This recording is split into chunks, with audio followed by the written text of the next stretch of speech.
Good morning. I'm Reverend Kristen Powell, and welcome to our Unity of Walnut Creek service.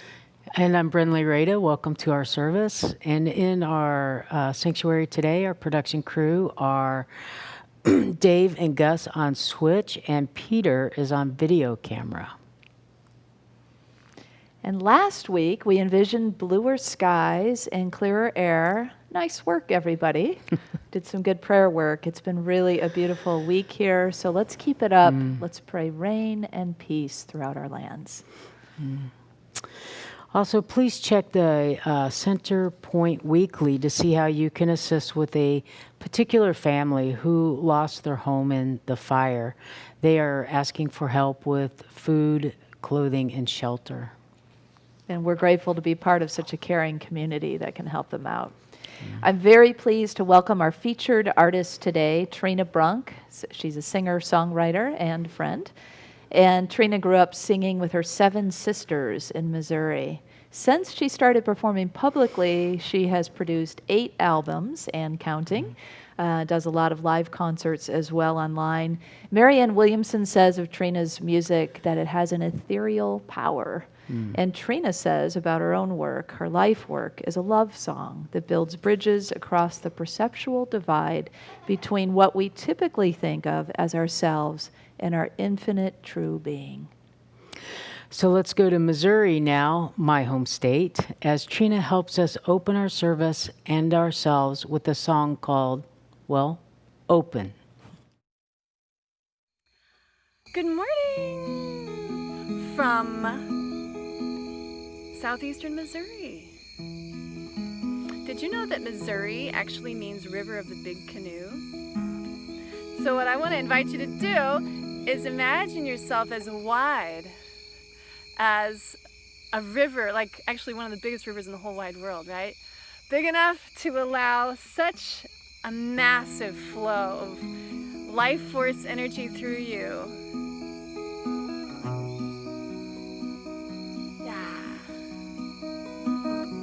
For that, some of us are already there, right? Peace like a river. But some of us have got to open a little bit, and so that's what this song is for. It's called Open, and I want to invite you to sing with me. One word. Open.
Welcome.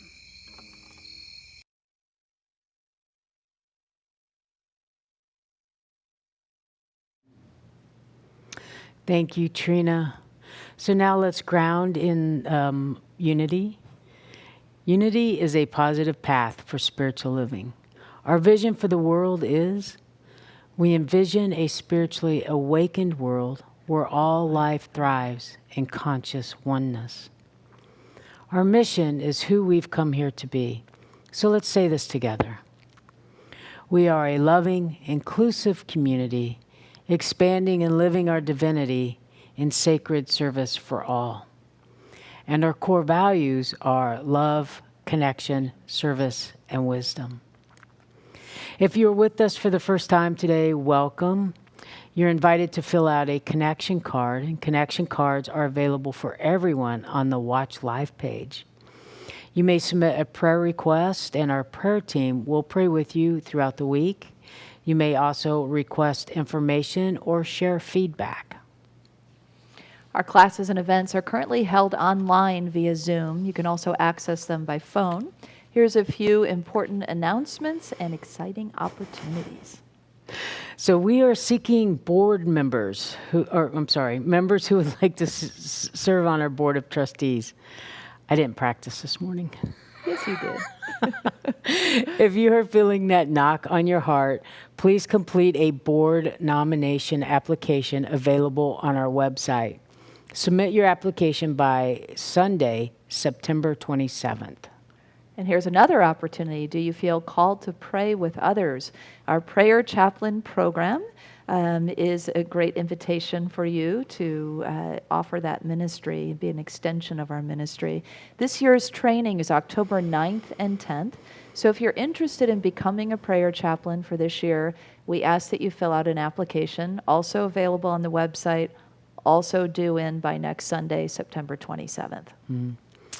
And Unity face masks are now on sale. Protect yourself and others while supporting our spiritual community with these custom printed Unity face masks. All proceeds go to Unity of Walnut Creek. These non-medical masks are made of 100% cotton. They're washable and reusable. The masks are $20 if you pick them up. They're $23 if you choose to have them mailed to you. Please see our website for ways to prepay and to pick up your prepaid order. I heard a little of the Midwestern accent there, washable, and they're washable as well, depending upon where you're from. Would you like to learn and practice more of the magic of Sanskrit mantras? Lena St. Michael has been chanting these for over 20 years and has created a special invitation to this new class. Let's watch. Blessings, dear ones. What a joy. I'm so enthused to share with you the magic of Sanskrit mantras and the power of high volume repetition of sacred sound formulas for more focus, energy, health, and peaceful vibes wherever you are, anytime, anywhere, and in any situation. You'll discover how mantra japa with Sanskrit is pure application of universal principles, subtle body theory, and definitely I'll show you how it works with modern science too. I'll teach you at least 5 essential classical mantras. Don't worry, some are just one line long, and I will show you how to use a mala for counting. I'll give you lots of audiovisual resources too that'll help your practice and also your enjoyment. So join me, the magic of Sanskrit mantras. Namaste. That sounds really good. That 6-week class starts Monday, September 28th at 7 p.m. So, you want to talk about race? Join our 7-week book study, a group on the book So You Want to Talk About Race by Ijoma Aluo. Written for people of all races, this study group offers an invitation to deepen our understanding of the impact of racism and to take steps towards dismantling it in a loving and inclusive community. Class begins Thursday, October the 8th at 7 p.m. and is facilitated by Reverend Kristen, Liz Bermudez, Zula Reeves, Carl Jansen, and Joanne Finn. Pre-registration is required, so please see the website. Please see our website for a full listing and login information for all of the events we've mentioned and more. If you're not receiving our weekly Centerpoint e-news, you can sign up with a connection card on the Watch Live page and stay informed. Following our service every week, we have a virtual patio conversation about 12:45. You can log on, see your friends, make some new ones, and even pray with a prayer chaplain. Now, as we prepare for a time of meditation, let's ground with our statement of faith. I invite you to take a deep breath together, settling into our hearts, and another deep breath.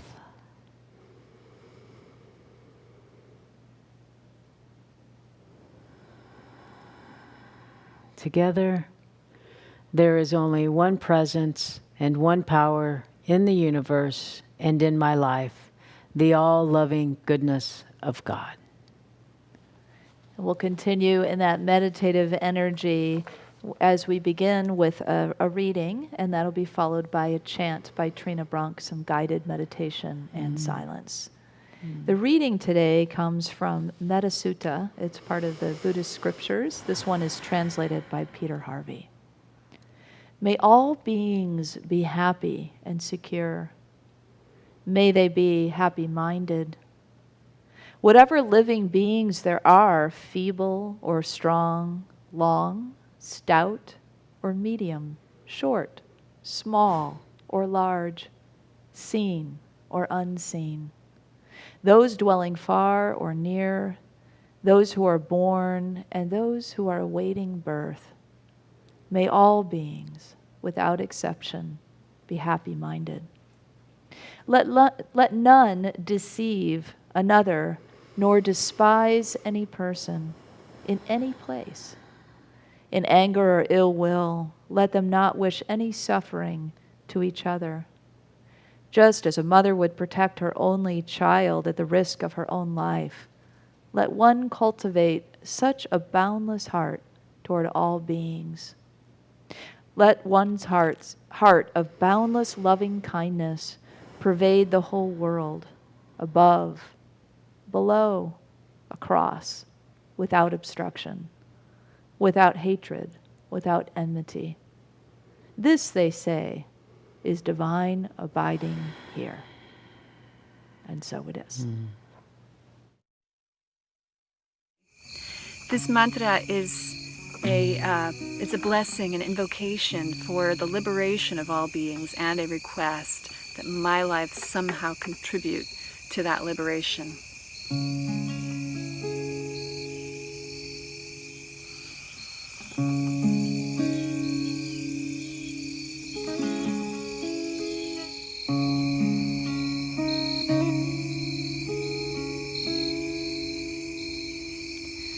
Loka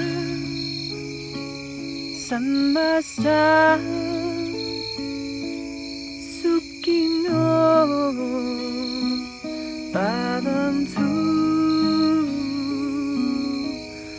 Loka Samasta Sukhino Bhavantu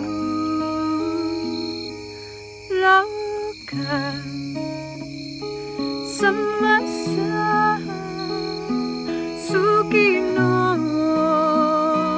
Bhavantu Loka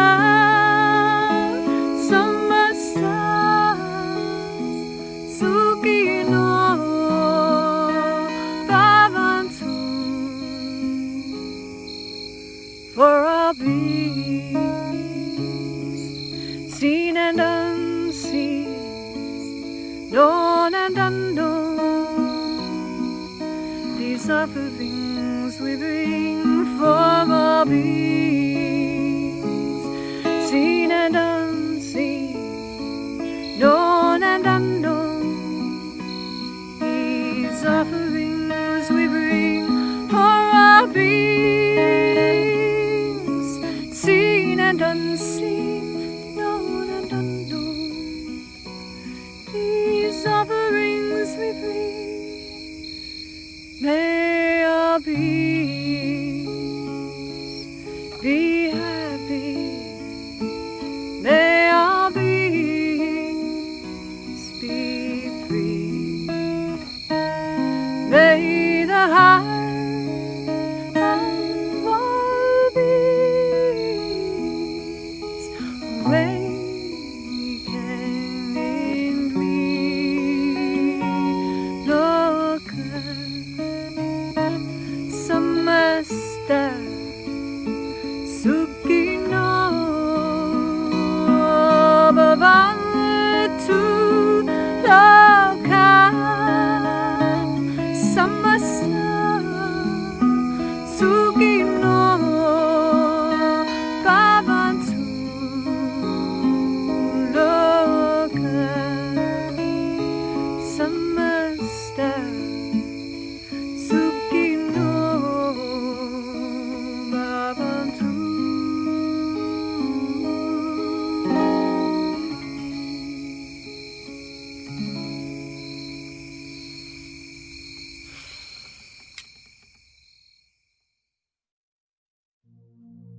May all beings be free.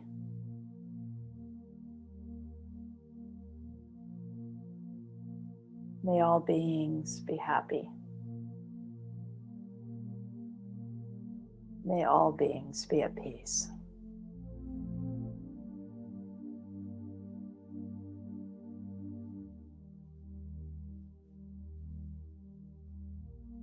Peace and happiness, freedom, they begin with us.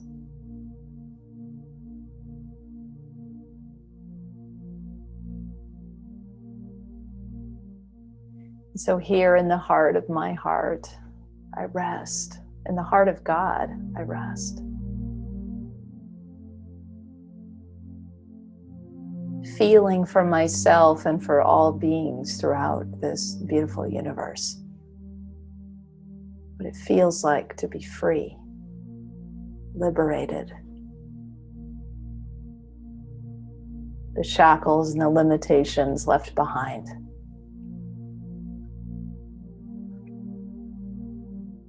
So that I may rise into and fully embody this divine essence that is me, that is present right now.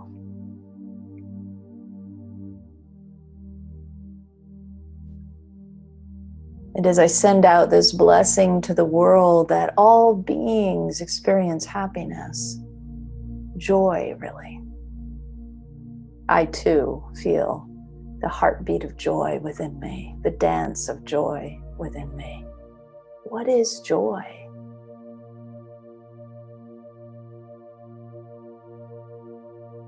I allow myself to open the door of joy,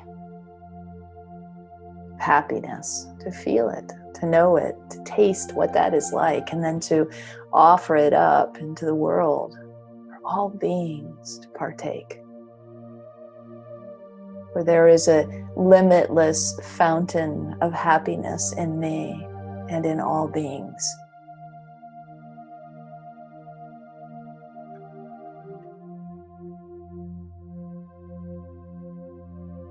And for peace, I feel that peace right now. I call in peace. I feel the essence of peace, the peace that passes all understanding, meaning the peace beyond my mind, beyond the mental constructs. There is peace.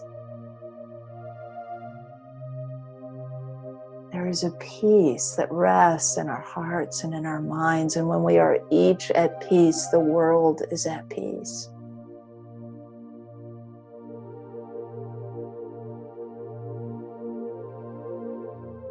Peace is not the absence of conflict, but the ability to hold this feeling, to know this feeling.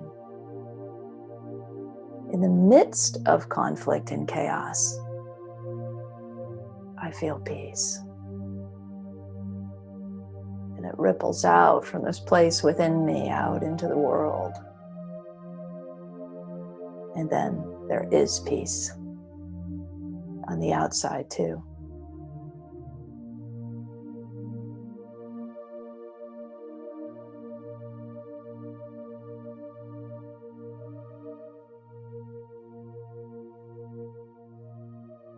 And so I rest in this beautiful chant, maybe chant along myself, coming into and out of this silent time. For now, we pause, though, in the ever-present silence to feel and to taste and to know peace and freedom, happiness, so that we may offer it up to all. So let us rest now in this deep silence together.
And as I emerge from this silent place, where this vision that I hold and these words of truth that I have spoken have come to fruition, all beings are well. All beings are happy. All beings are free. All beings are at peace. From the tiniest insect, the smallest blade of grass, the tiniest sprout, to the ancient bristlecone pines and the redwoods, the highest mountains, the largest animals, elephants and whales. And for each of us, cultures and nations and peoples of the world, all beings blessed by this time of meditation. And so it is. Amen. May all beings be happy. May all beings be free. May the heart of all beings awaken in me. Loka, Samasta, Sukhino, Bhavantu, Loka,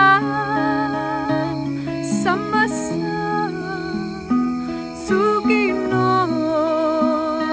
Bhavantu, Loka, Samasta, Sukhino, Bhavantu.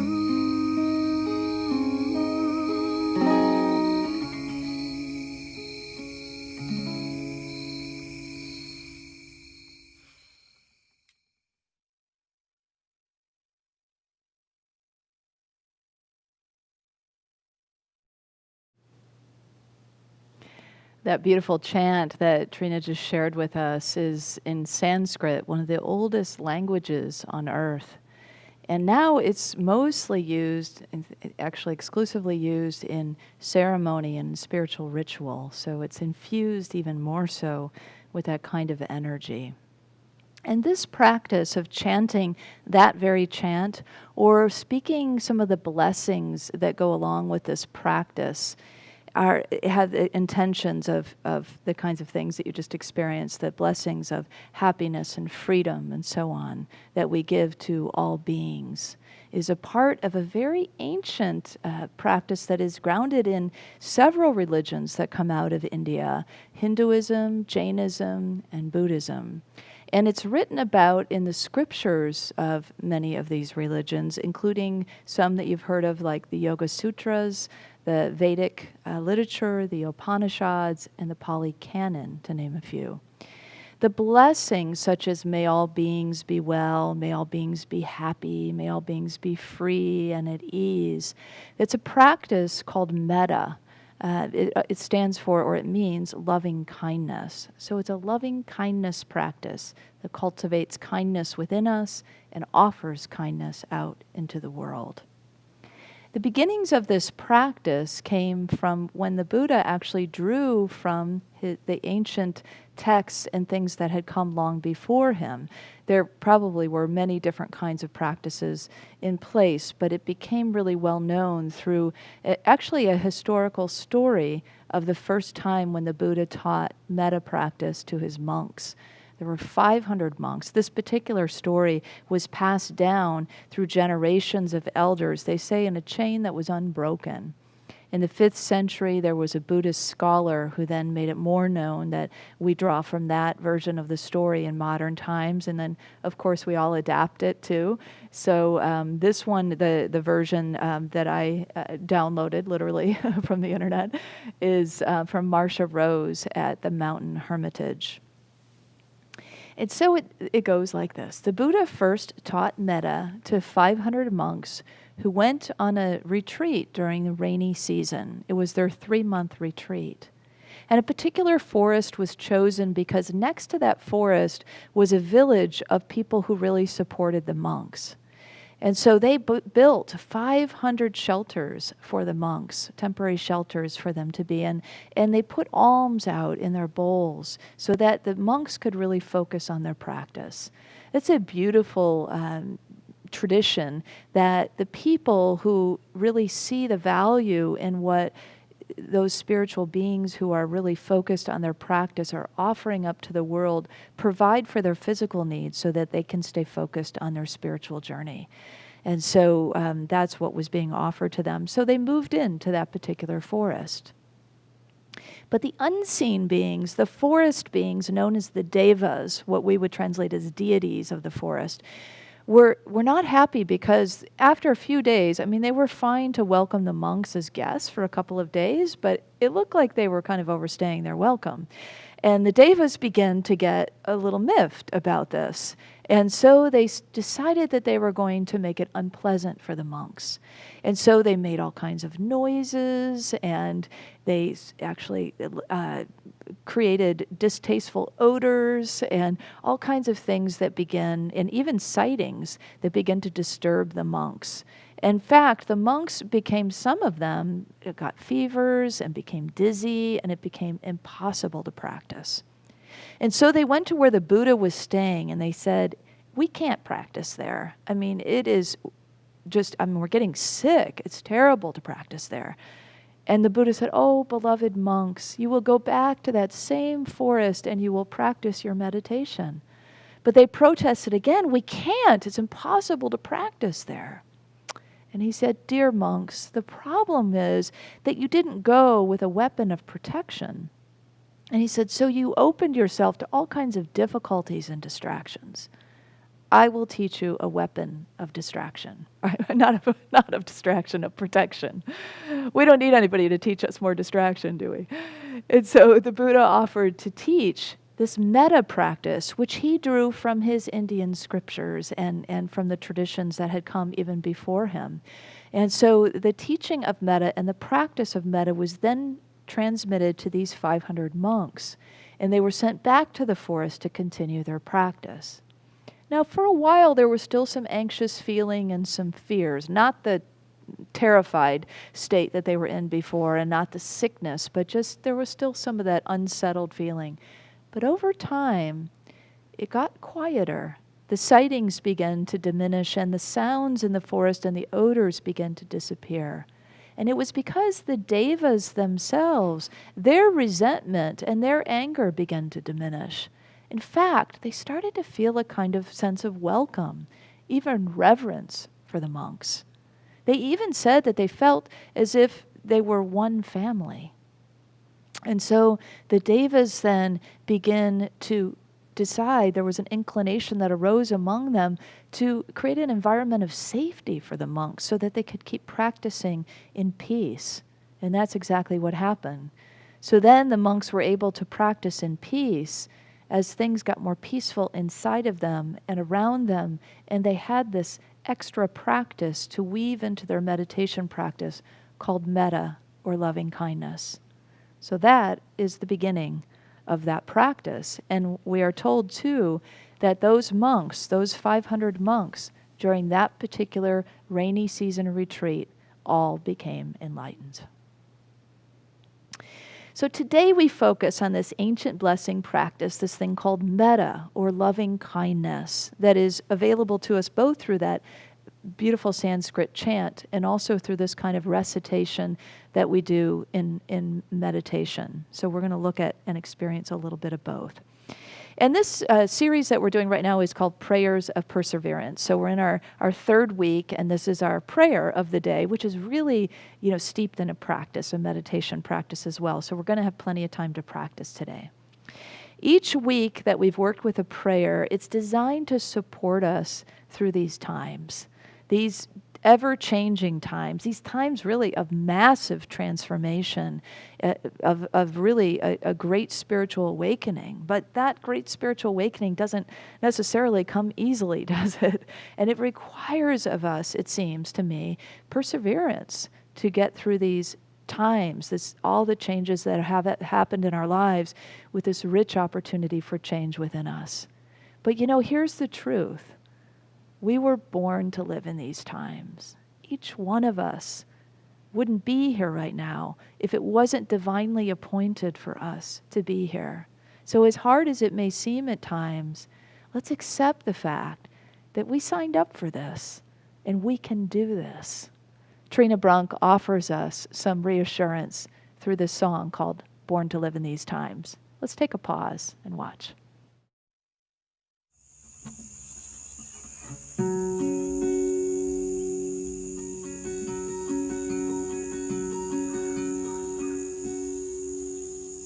So when fire changes everything,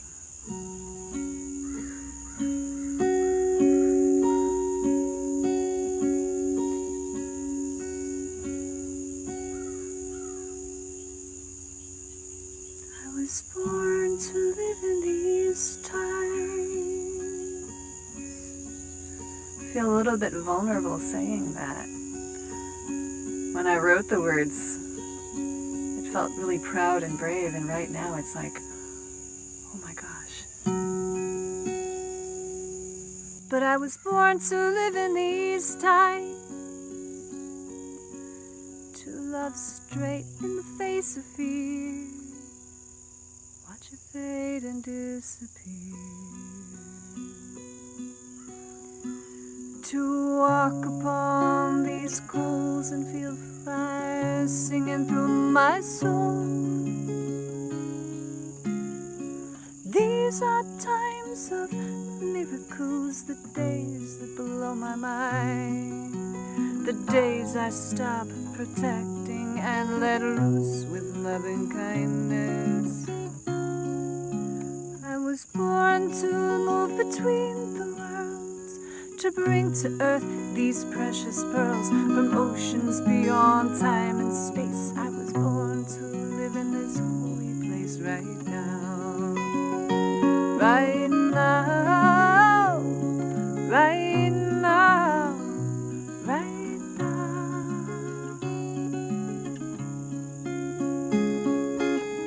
I know that change isn't always easy. When numbing comfort keeps you locked inside. When was the last time that you opened up your door? Just felt the thrill of being alive. Breathe in the presence of the living God. Let it fill you up with passion. This goes way beyond just strength to face the day, and it joins us from within. The truth's a heartbeat away.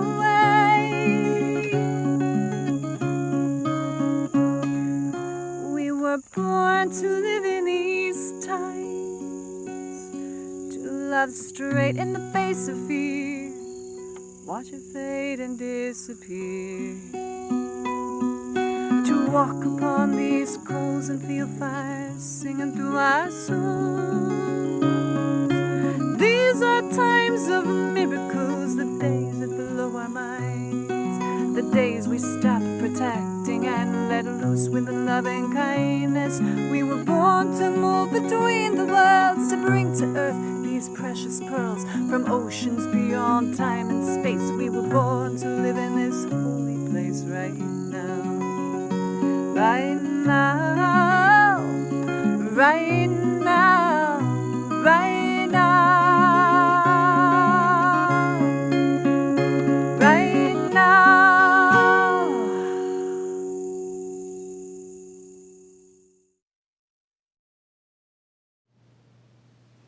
Amen. We all have a contribution to make to these times. Ruth Bader Ginsburg was a Supreme Court justice who made her transition on Friday. She was known as the notorious RBG. And she gave us a lot of wisdom over the years. And some of that wisdom feels like it speaks directly to this practice we're talking about today, this prayer of loving kindness. One of the things that she said is, don't be distracted by emotions like envy or resentment or anger. She said they just zap your energy and waste your time. So her wisdom was like really pithy and clear. She also said, when a thoughtless or unkind word is expressed, best to tune it out. So it is that as we are encouraged by these kinds of words to move from lower level energies, essentially, to that greater place, not to waste our time with unkindness, as she says, but to move to that deeper place, that greater place of truth, where the divine abode resides. And of course, we all know from experience that we can be humming along, loving everyone, loving life, and then something happens that gets us a little off track, and then maybe a little more off track. And before you know it, our judging minds are so busy. Anybody experience that besides me? And so I think we all probably do. And so we know that having practices like these ground us, bring us back to these truths, these kinds of pithy wisdoms that RBG shared with us. A metta practice of blessing others has the power to transform ourselves from places of where we might feel ill will toward ourselves or to others, to transform that into a place of kindness within us, a softness within us, an openness, as we open the service with this idea of opening the heart, opening the body, opening ourselves so that the energy of spirit can move through us and as us and speak and be that presence in the world. The world sure needs that, doesn't it? I mean, always it needs our spirituality. Always it needs what we can contribute from that place. But right now, during these times, it really feels more urgent, more pressing to me, and maybe to you too, that practice is really important, and then the practice in service to others. The Pali Canon, which is a Buddhist scripture, says this: "For the one who attends properly to the liberation of the heart by benevolence, ill will does not arise, or when it does arise, it's abandoned." So when we notice those feelings arising, it's quick for us to be able to let them go and to return to that centered place where we want to live, that place of kindness, of love, of openness, of freedom, of all these blessings we're speaking of in the practice. The other benefits of metta that the canon also shares with us is easy sleep. Isn't that lovely? And easy waking. And dreams, no evil dreams. In other words, no nightmares, it says. That the one who practices is dear to human beings and to non-human beings. And this protected always by the devas, once again, this idea of the deities. This one has a clear mind, has even a bright complexion, and dies unconfused. That's a lot of promise to keep with this practice.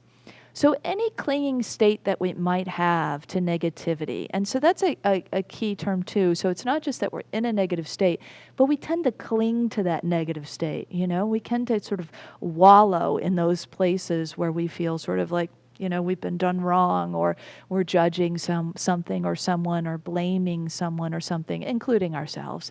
And so we kind of can tend to get stuck in the drama of that, even just if it's an inner drama. So it's the clinging to those negative states, the sort of righteousness that comes with that, is what we want to dissolve. And so just recognize that this is just a temporary thing passing through. I like to say, give it safe passage through your mind, or safe passage through your heart. So when we're in practice, we can notice as something arises like this and just let it go. And as we get more and more practice, it happens throughout our day that we can have that kind of awareness, that kind of witnessing to our own behavior, our own thoughts, our own words, and just say, I'm going to give that safe passage, and so that I'm not clinging to it, and I'm able to move to the kind of place I want to dwell in, that divine abode. So the traditional order of the practice of metta, loving kindness, in terms of the expression of these sentiments or blessings, is that first we bless ourselves, and then we bring to mind or to heart a loved one, and we bless that one. And then we bring a neutral person, a neutral party into our mind or heart. That could be somebody like an acquaintance, or maybe somebody you don't even know their name, but maybe you see them walking at the park all the time, or you see them at the grocery store, or you just have a knowing of who they are. And so that neutralizes things, because where we want to get to is stage 4, which is when we bring in the difficult one, the one who we are having difficulty with right now, or ones if there's more than one. And then when we work with blessing that one. And then finally, it's a blessing of all beings. So let's unpack that a little bit further, because the order suggests and presumes that giving blessings to ourselves is the easiest because it comes first. That's not necessarily true for a lot of us. So what is important to recognize is this practice is not meant to be rigid. It's meant to be effective. So you can change the order. If blessing yourself right now feels like the hardest one, then don't do that one first. Do whatever is easiest for you right now. So sometimes that can be a loved one. Much like in the lock-in heart math practice, you could bring in a child or an animal, even somebody that would like there's not any of that stuff around that there might be with even adult loved ones. And so you could start there in that real pure-hearted space. The idea is that to open our hearts to the purity that's there and to make it easier for us to move to the difficult one or ones. And so that when we get to that place, the blessings can flow in a much easier way. The practice can just spill forth from us, and we can feel the effects of that and offer that out into the world as a service. So just trusting ourselves, essentially, that first one, that self-compassion, is so important, in general, because when we ourselves feel compassionate about ourselves or empathetic or kind to ourselves, that too really softens us, opens our heart further, allows us to then bless others more effectively. So if you're noticing in life you feel, exhausted, or you feel down or depressed, or, you just don't feel that sense of joy or buoyancy, then probably self-compassion is something to reach for. And there are tons of practices out there. You can check out Tara Brach, Kristen Neff. There's all kinds of teachers that are really teaching a lot of effective practices on self-compassion. Another flag for a need for self-compassion is when you're feeling resentful or victimized in some way. It's usually not about something outside of you. It could be that it's precipitated by something outside of you, but what is really helpful is to bring forth that self-compassion, that kindness to oneself, that love. And so those are some of the markers that we can look for. Even Harvard Medical School says that self-compassion can lower anxiety and depression. So they've done some studies around that. So all of that to say, don't skip the step of blessing yourself, but if you need to change the order, feel free to do that. So for the difficult one, as we move to that, when we're ready for that one, we can just keep practicing until we're ready. So you don't necessarily need to go to step 1, step 2, step 3, and boom, now I'm on the difficult one. If you go into that and you realize, not quite ready to go there, feeling the doors of my heart are starting to close, everything's shutting down, then okay, so we're not ready for that. You could go back into a cycle of some of the ones that are easier until you feel ready. And maybe on that particular sitting practice, you won't feel ready, but maybe tomorrow you will. And so I just want to encourage us to keep at it, to keep trying this, to keep taking on. And maybe this is a new practice to many of you. And so to really try it on, see how it works for you. So the thing about the difficult ones is, how are they difficult, right? So let's look at this story. This actually comes from a Sufi tradition. And in the story, there is a spiritual community that is led by G.I. Gurdjieff. And G.I. Gurdjieff is living in France, leading this community. And there is an old man in the group, in the community, who is every way difficult for everyone in the group. He irritates everybody. He himself is irritable. He's angry. He's got a chip on his shoulder. He doesn't help out in any way. He doesn't contribute to the group in any way. And he fights with everyone. And he's unwilling to sort of make things right and to communicate and to go through that process. He himself is really frustrated too. So after several months of trying, he just leaves and he says, I'm headed to Paris. Well, G.I. Gurdjieff follows him, and he talks to him, and he tries to convince him to come back. And the old man says, no, it's just too hard. I'm not doing it. No, I'm not going. So G.I. Gurdjieff has this idea. He says, okay, how about if I pay you a really handsome sum each month, a large stipend, just for you to be a part of our community?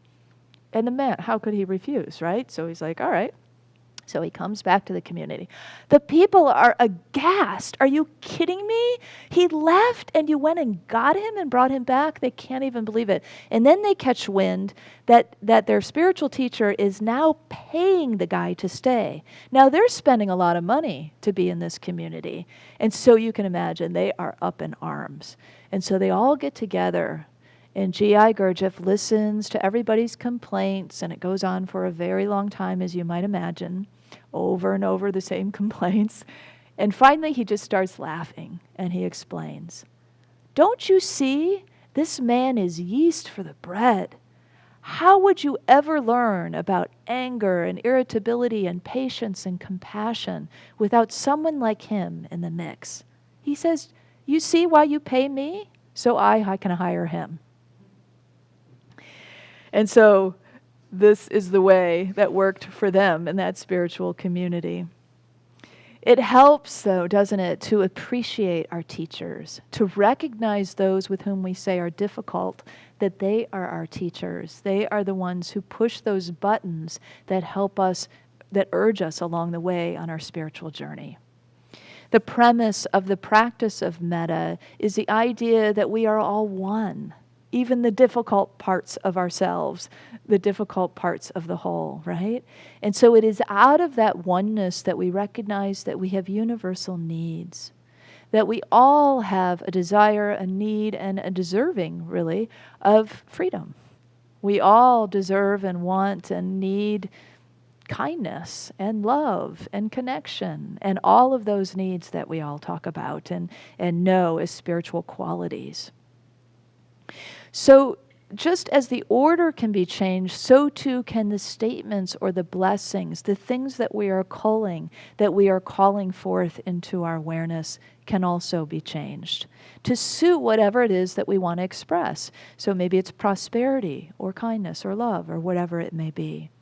Metta can be practiced anywhere. You can practice it in a traffic jam. You can practice it when you're in a busy place. You can practice it in the quiet of your own home or your usual place of practice. You can practice it in nature. So anywhere you want to. The key to this week's practice is to experience it, right?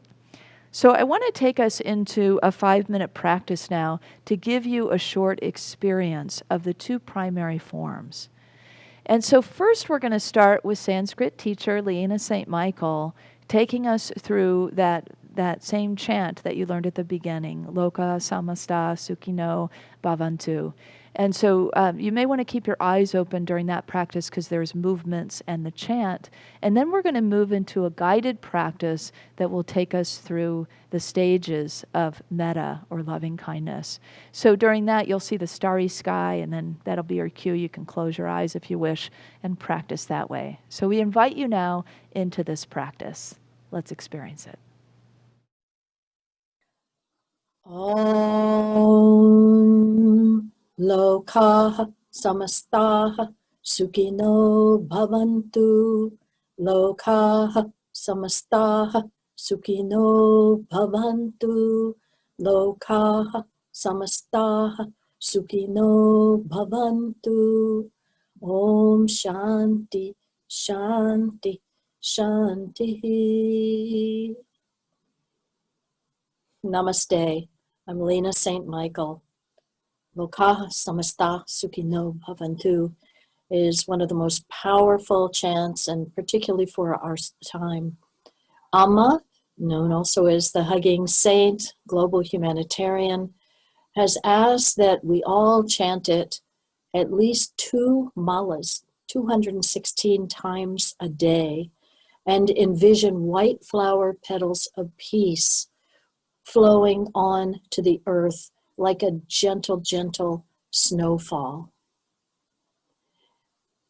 I'll teach it to you now. If you want, join me standing. This will help the movements to get it through your body. Bring hands In front of the heart, Anjali Mudra. Anjali Mudra is prayer, but prayer as I am, the offering. Beginning with the primordial sound vibration, Om. Om Loka, expansive in all the realms of life. Samasta. So we're just embracing even my plant, my locale, my neighborhood, my family. Sukhino, the sweetness, the peace of life. And Bhavantu. Bhava is the mood or countenance of. And onto is where it's powerful. It's saying, I am that. I commit. I pledge to be this. And so, altogether, Loka, in all the realms. Samastaha, in my neighborhood, in my locale. Sukhino, there's the sweetness, the happiness, harmony, and peace of life. Bhavantu, and I myself am this. Lokaha samastaha sukhino bhavantu. Namaste.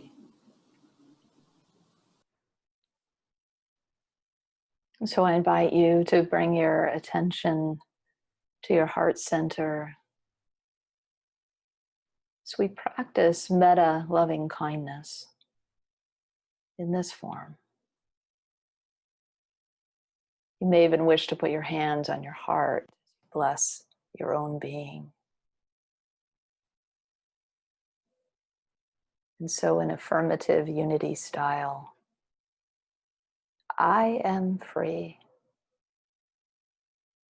I am well. I am happy. I am at ease.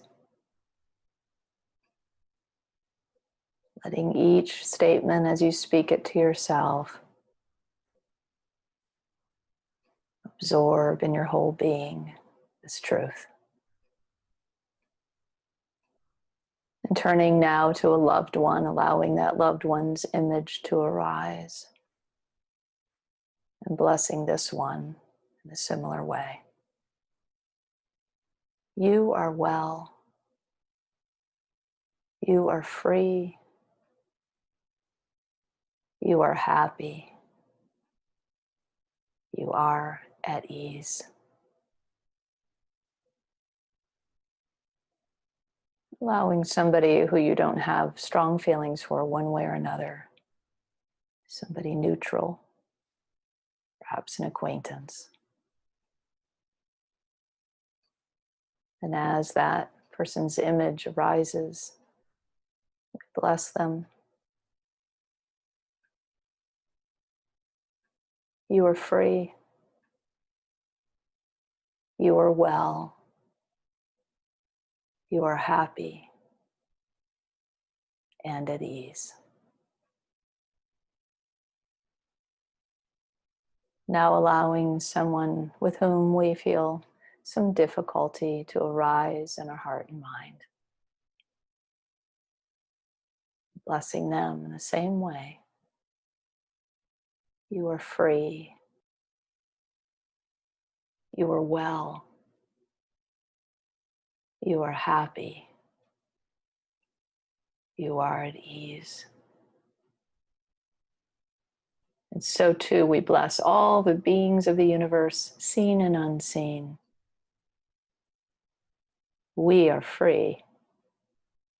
We are well. We are happy. We are at ease. And so it is.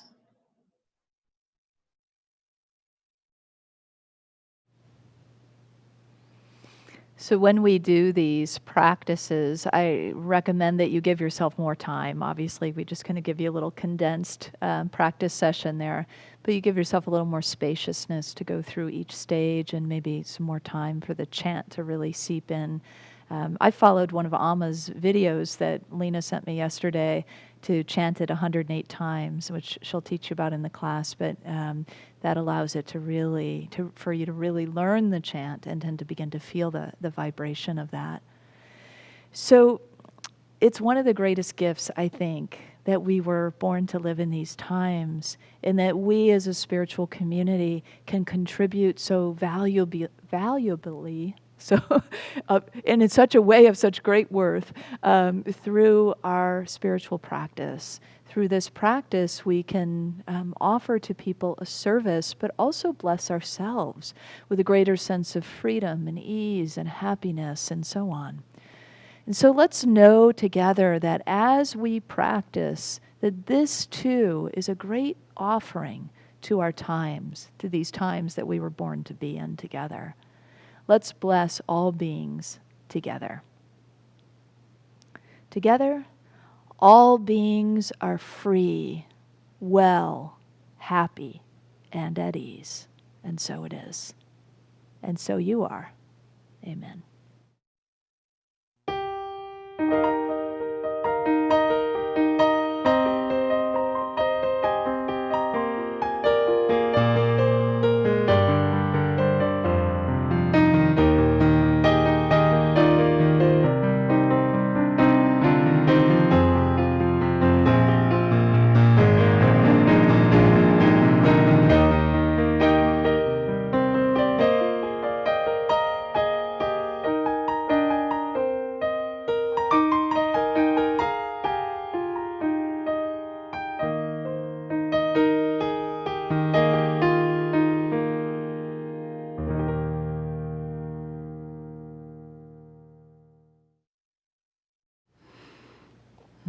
Thank you again, Kristen. So I look forward to working with these practices this week. Yeah. So whether you have a joy or concern on your heart today, our prayer chaplains are available to provide prayer support during our virtual patio conversations after the service. You may also contact them by phone and email. Please complete the connection card on the Watch Live page or click on Prayer Requests at the bottom of the home page. Our prayer team will be praying with you throughout the week. Now let's open our hearts to the practice of giving.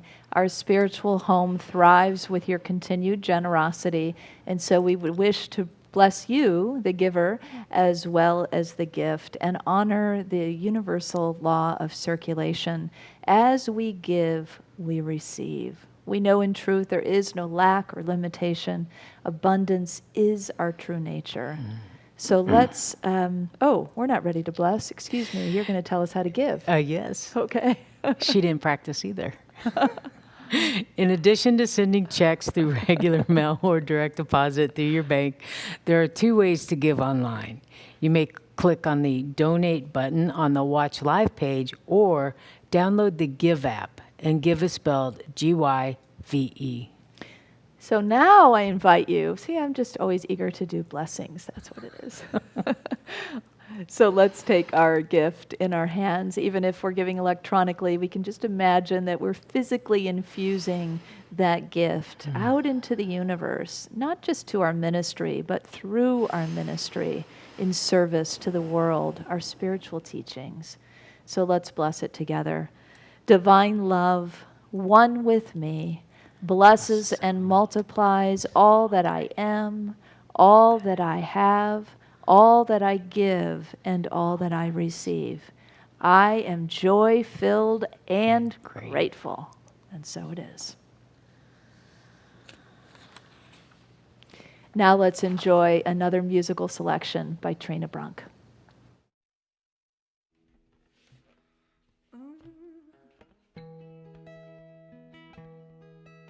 I am one with the one. Ooh, I have all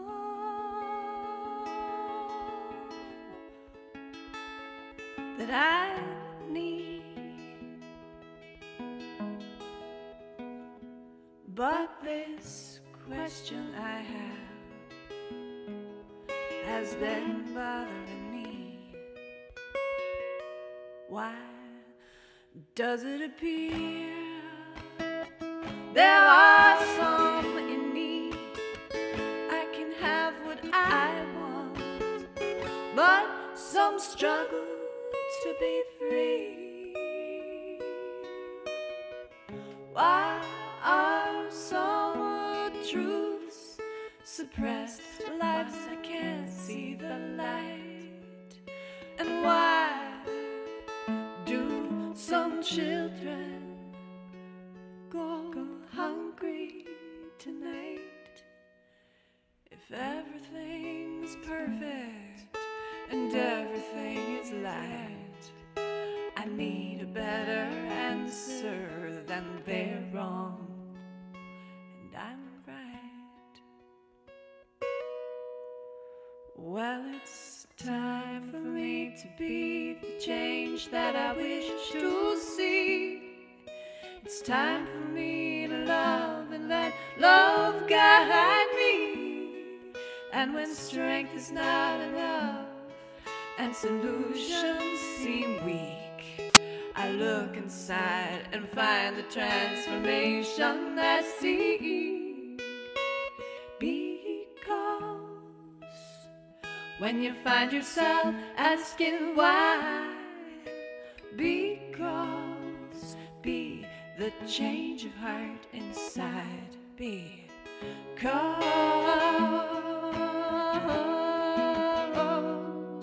be love, be free, be hope, be peace. Because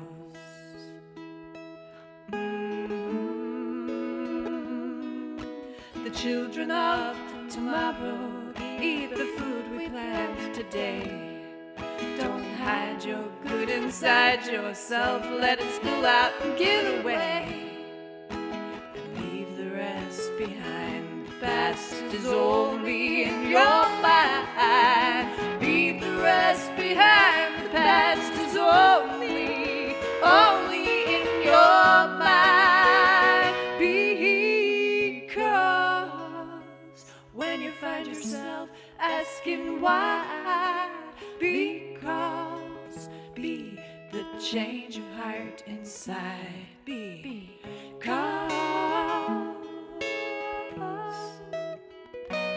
be love, be free, be hope, be peace. Because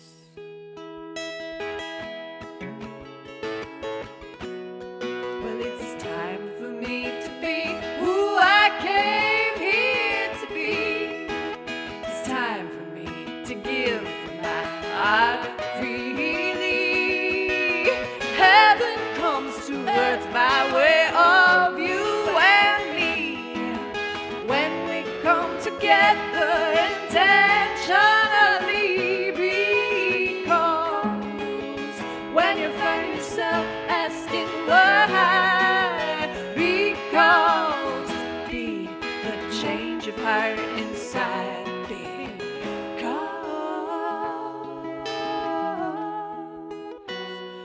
Be love, be free, be hope, be peace. Because be love, be free, be hope, be peace. Because be love, be free, be hope, be peace. Because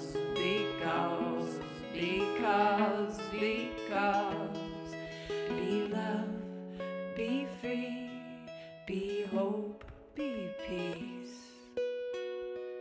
Because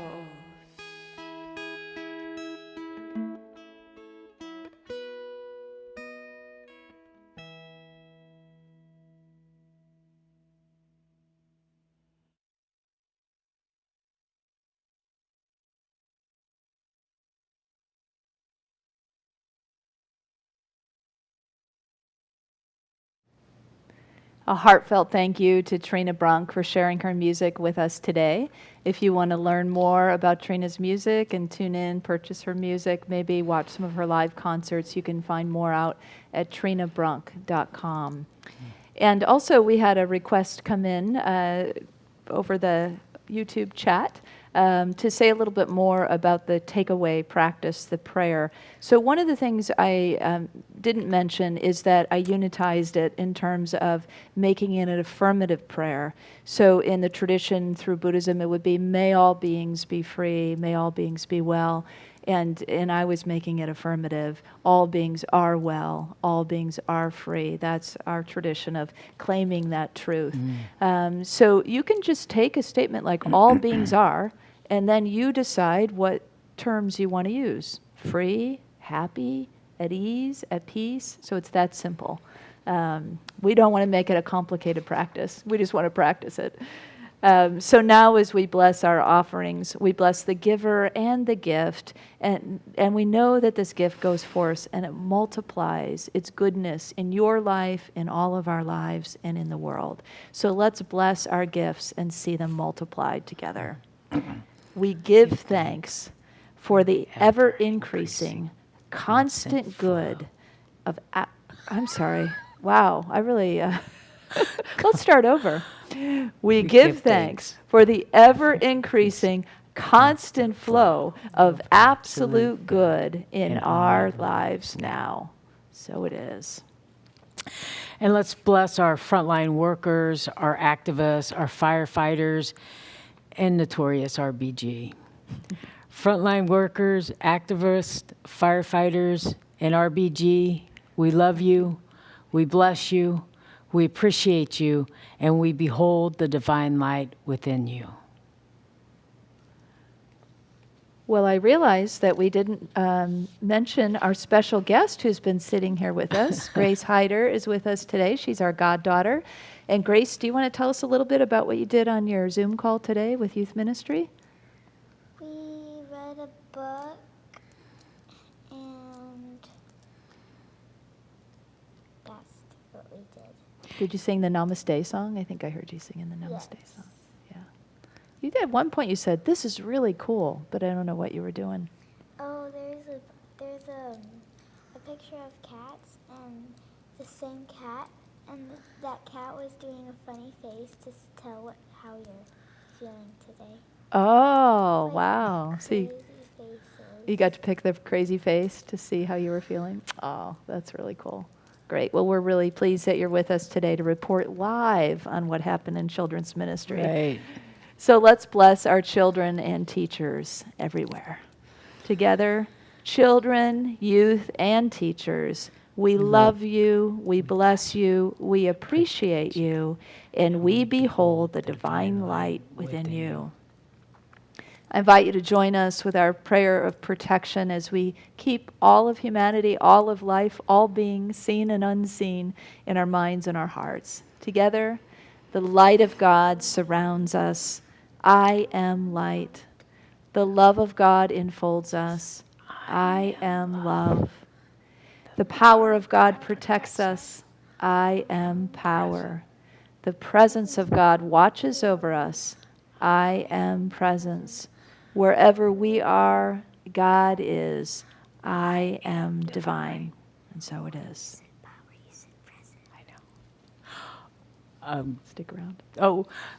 Stick around until the end of the service. We have community member selfies you won't want to miss. And we need more. Please send your selfies or your silent waving videos to office@unityofwalnutcreek.org. And now our peace song.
are the light and the love and the peace on earth right now.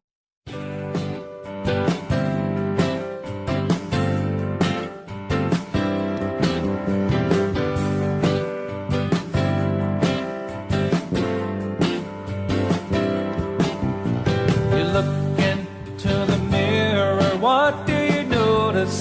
Who do you see? God's own expression manifesting, holy and holy. I am pure and perfect. I am wonderful. I am love, love, love in the mind of God. I am free and endless. I am beautiful. I am love, love, love in the mind of God.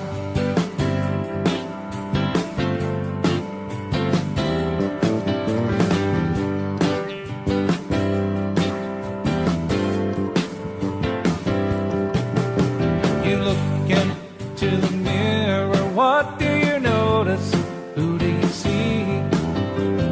God's pure potential manifesting, holy and holy. I am pure and perfect.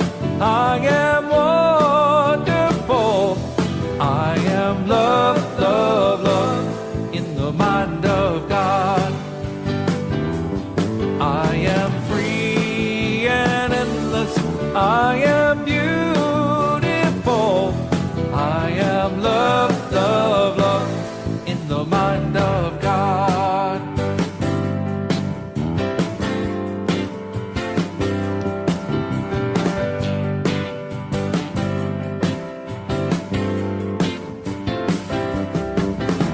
You look into the mirror, what do you notice?